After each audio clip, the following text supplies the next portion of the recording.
গল্প পাঠের আসরে আমাদের আজকের নিবেদন আশা দেবীর লেখা যাদের দেখা যায় না। ডুয়ার্সে চাকরি নিয়ে গিয়েছি, আপাতত একাকী। নতুন জায়গা, এর হালচাল সম্পূর্ণ না জেনে সপরিবারে যাওয়ার বিঘ্ন আছে, তাই একা এসেছি। চাকরিটা পেলাম কি করে?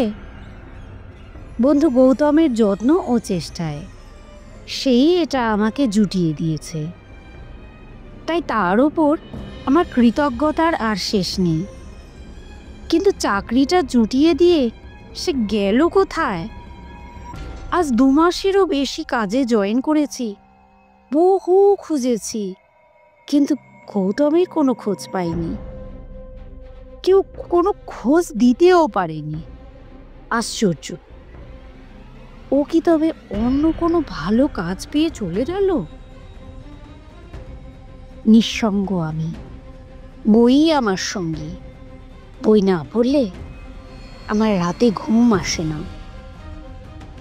সেদিন একটা বই পড়ছিলাম ইজি চেয়ারে শুয়ে শুয়ে। ঠান্ডা কনকনে রাত, দূরে ডুয়ার্সের ঘন অরণ্য জমাট বেঁধে যেন কালো ক্রিয়নে আঁকা ছবির মতো দেখাচ্ছে। স্টেশনের ক্ষীণ আলো কুয়াশার চাদর মুড়ি দিয়ে কেমন দপদপ করতে লাগলো। উড়ে গেল এক নিশাচর পাখি বিশ্রী আওয়াজ করে। টেবিলে জ্বলন্ত লণ্ঠনটা দপদপ করে খানিক কালি তুলে হঠাৎই নিভে গেল। ঘরটা ভরে গেল পোড়া কেরোসিনের গন্ধে আর ঘনীভূত অন্ধকারে। সঙ্গে সঙ্গে উত্তরের এক ঝলক হিমেল হাওয়া পাগলের মতো আছড়ে পড়ে ঘরের জানলা দরজাগুলো সব ক্ষিপ্ত হাতে খুলে দিল। চমকে উঠে আমি মাথার তলার দেশলাইটা খুঁজতে লাগলাম আতি বাতি করে। পেছন থেকে কে বললে, এই নে দেশলাই, হয়তো ড্যাম্প লেগেছে, জ্বলবে না, তবে চেষ্টা করে দেখতে দোষ কি? গৌতম তুই? আমি অবাক হয়ে গেলাম। হ্যাঁ রে বিমল, দেখতে এলাম তোকে। এই রাত দুপুরে? তোমার আর আসবার সময় হলো না? না, আমার সময় বড় কম। তোর কাছে আমি কিছু বলবো, কথাগুলো খুবই জরুরি। আমার সঙ্গে একটু আসতে হবে বাইরে। আমি খুশি হয়ে বললাম, এটা আর বেশি কথা কি, চলো কোথায় যেতে হবে? এই চাকরিটাও তো তোমার জন্যই পেয়েছি। তুই আমার কত উপকারী বন্ধু, তার উপর ছোটবেলার খেলার সাথী। যাব নিশ্চয়ই, তারা গায়ে একটা চাদর দিয়ে নি। বাইরে ঠান্ডা।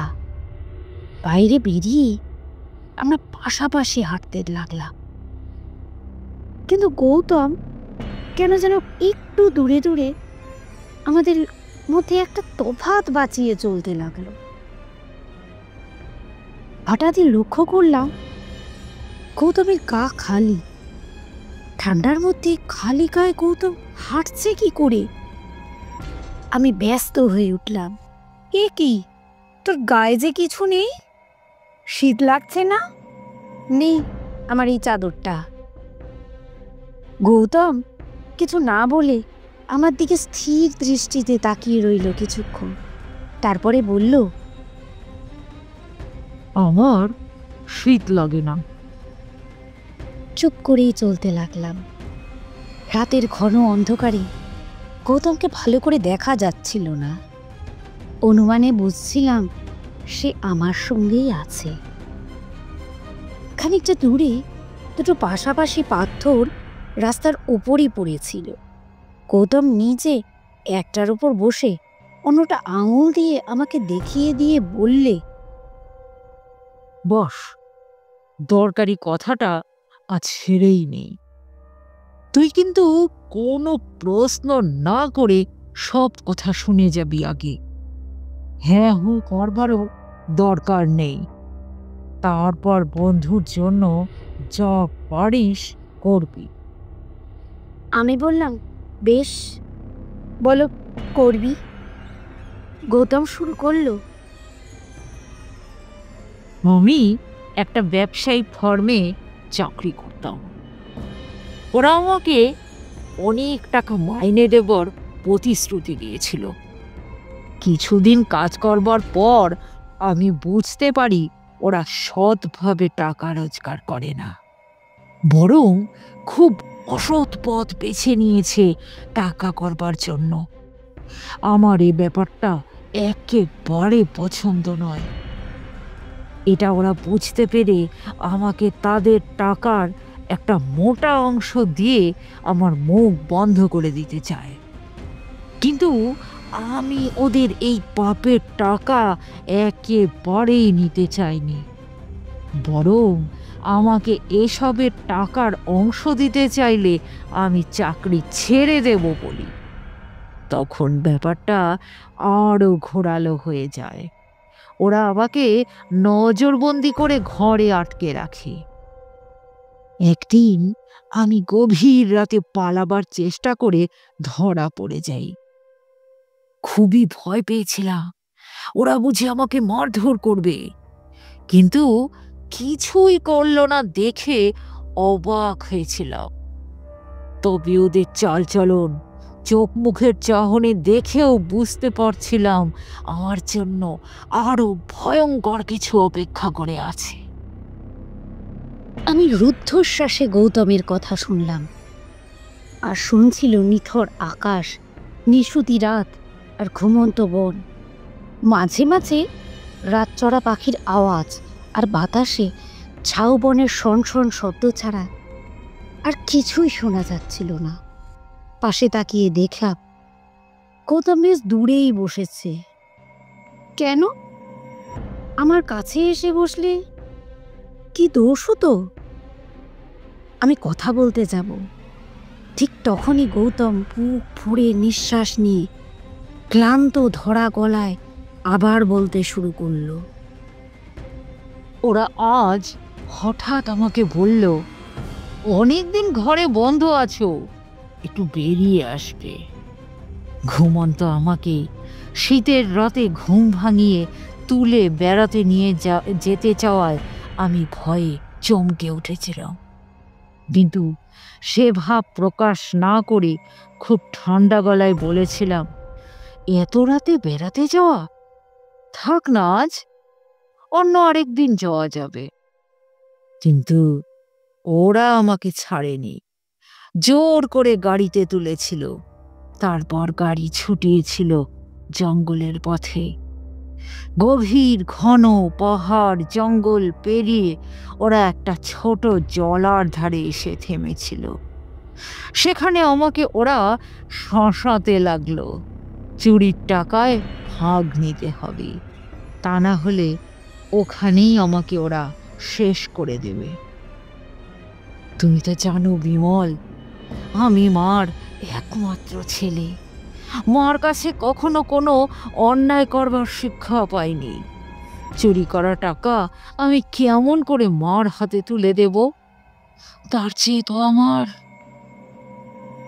আমার দ্বিধা দেখে ওরা বুঝে নিল আমি আর যাই হই চোর নই। তারপর আমাকে ওরা খুন করে ওই জঙ্গলে ফেলে দিয়ে গেল। এতক্ষণ আমি স্তম্ভিত হয়ে গল্প শুনছিলাম, এবার চমকে উঠলাম। তবে যার সঙ্গে আমি এত দূর এলাম সে কি আমার বাল্যবন্ধু গৌতম নয়? তার প্রেতাত্মা?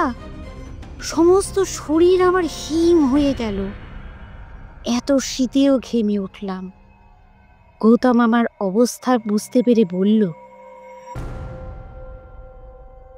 ভয় পাস না, আমি তো কোনো ক্ষতি করব না। আমি তোর সাহায্য চাই, করবি?